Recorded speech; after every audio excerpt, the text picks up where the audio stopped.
Han detectado la primera señal de radio desde Tracy Atlas y la ciencia confirma actividad real, pero el misterio crece. Soy René Baldo y esto es Atrapados en el Tiempo. La primera señal de radio detectada en el objeto interestelar Tracy Atlas se convirtió en uno de los resultados científicos más relevantes del año y en un punto de inflexión para la astronomía de objetos provenientes de fuera del sistema solar.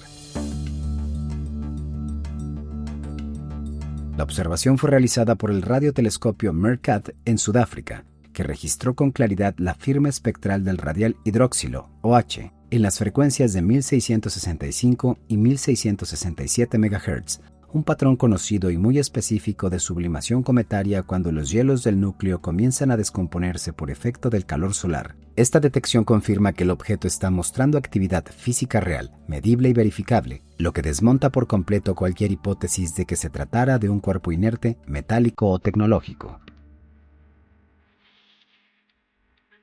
La señal encaja perfectamente con el comportamiento químico de un núcleo helado expuesto al aumento de temperatura, pero a pesar de esa claridad, también dejó al descubierto inconsistencias importantes que siguen desconcertando a la comunidad científica. Lo primero que resaltaron los investigadores es que esta señal de radio no es una emisión deliberada, no es un pulso, no es una transmisión, no es un patrón artificial. Lo que se observó fue una absorción específica.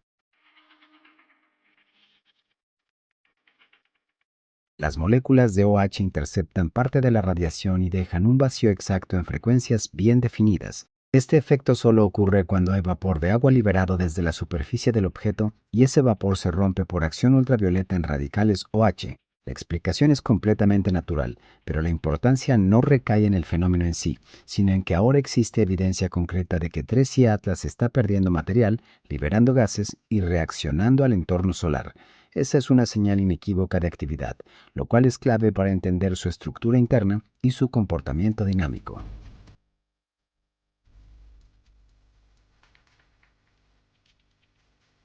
Sin embargo, el entusiasmo inicial se vio acompañado de una contradicción seria. La cantidad de OH detectado demuestra que sí hay sublimación, pero no en un nivel que explique otras observaciones que ya se habían reportado anteriormente. La aceleración no gravitacional registrada semanas antes, una variación suave pero sostenida en su trayectoria, sigue sin tener explicación. Para justificar ese cambio de velocidad con sublimación, el objeto tendría que estar expulsando cantidades masivas de gas y polvo, suficientes para generar una nube detectable incluso con telescopios de baja apertura. Pero los observatorios ópticos que siguen al cometa no han visto ningún incremento significativo de brillo, ni expulsiones de polvo, ni chorros, ni picos espectrales que indiquen una desgasificación intensa. La señal demuestra actividad, sí, pero no una actividad capaz de producir la aceleración registrada. Esto crea una brecha entre los datos químicos y los datos dinámicos que la ciencia no ha logrado cerrar. Los especialistas que analizan la detección explican que la intensidad de la absorción de OH revela detalles sobre la velocidad a la que el agua se libera del núcleo, su temperatura aproximada y la densidad del gas alrededor del cometa.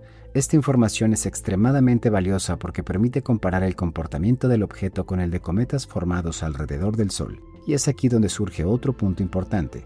La química observada no coincide del todo con los patrones típicos de los cometas del sistema solar. Estudios previos ya habían revelado que Tracy Atlas tiene una relación inusual entre hielo de dióxido de carbono y agua, indicando que se formó en un entorno químico diferente. La señal de radio apunta a esa idea. La proporción de OH detectada es consistente con un núcleo compuesto por mezclas de volátiles que no son comunes en los cometas conocidos. Además, el registro de MERCAT marca una nueva etapa para la astronomía de visitantes interestelares. Hasta ahora, la radioastronomía no se consideraba una herramienta práctica para estudiar objetos de este tipo porque rara vez exhiben actividad detectable. Pero Tracy Atlas demostró que un cometa interestelar puede dejar una firma nítida en radio, lo que abre la puerta a nuevas estrategias de observación en el futuro. Es la primera vez que una señal de radio absortiva es obtenida de un cometa proveniente de otra estrella, lo cual permitiría reconstruir cómo se comportan estos cuerpos a nivel molecular, cuánta agua contienen, cuánto hielo se libera y cómo cambia su composición conforme se acerca al Sol.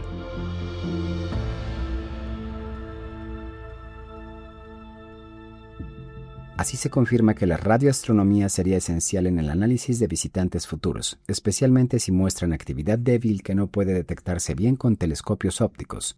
Pero aunque esta señal resolvió una parte del rompecabezas, abrió otra mucho más grande. La aceleración no gravitacional sigue sin encajar. Los mismos modelos que se ajustaron después de detectar el OH no logran reproducir la desviación orbital observada sin introducir tasas de sublimación exageradas que no corresponden con los datos medidos.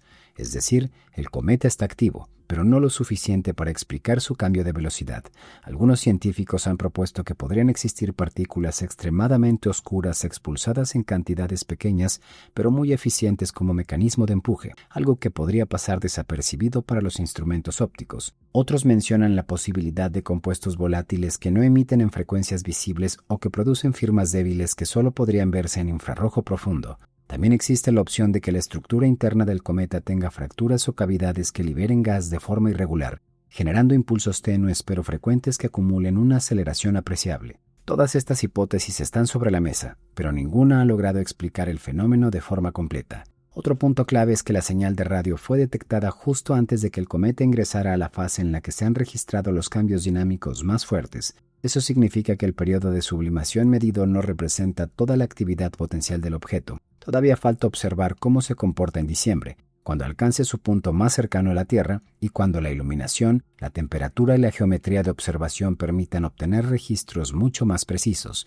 Los científicos ya tienen programados turnos de observación simultáneos en telescopios ópticos, infrarrojos y de radio para intentar capturar cualquier cambio brusco en la estructura del núcleo, la cantidad de gas emitido o la aceleración orbital.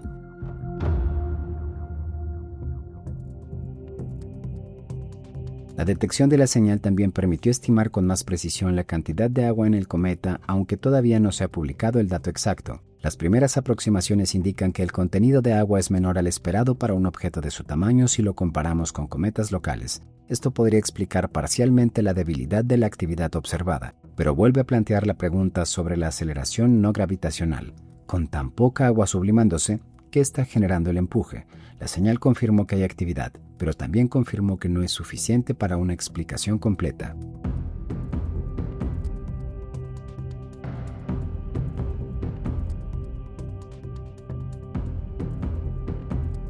La comunidad científica se encuentra en un punto intermedio. Resolvió una duda importante, pero obtuvo a cambio una contradicción aún mayor.